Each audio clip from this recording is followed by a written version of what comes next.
The war with Ukraine.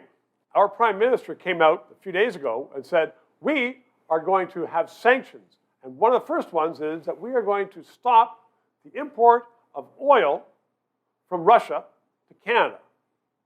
Dan McTeague knows all about oil and gas. He joins me right now.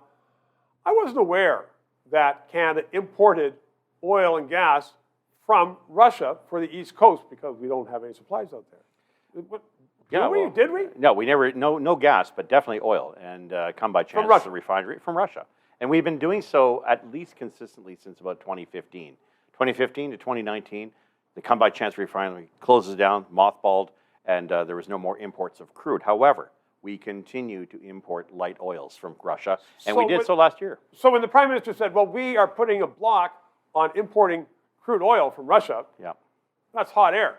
Well, because we haven't been doing it for years and years. Yeah, it wasn't crude oil. He should have said refined products, but he wouldn't know the difference. So, I mean, it's pretty clear that when you look at what has and continues to be imported, you have to go to Comtrade. You have to go to the United Nations to get this information because our own Statistics Canada and other organizations aren't prepared to offer this information up front unless it's demanded. Very hard to find this, so you have to suss it out by indirect means. Why is that? Is that because the federal government wants to keep Canadians in the dark? I think the priority of Canadians voting for this government has been certainly to ignore energy issues and to consider perhaps climate issues. It seems to be the go-to rather than looking at the stuff that actually affects people and their pocketbooks. So I can say with absolute candor, it's not new, but what has happened recently is no one's taken into consideration the concerns about rising energy prices. But if you try to find out the data behind it, good luck with that. The last data we have is from 2019.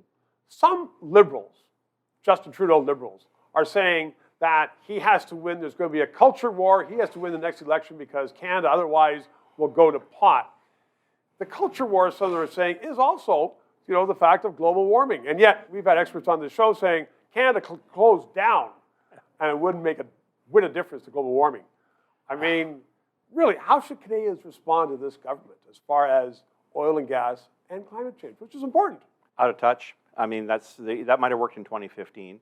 The divide and conquer along virtue signaling, along identity politics, along things that I think most would consider now to be matters of social engineering are not as important. And what's taking precedence is economic reality. That's about to whack this government on the head, not just in terms of our energy prices.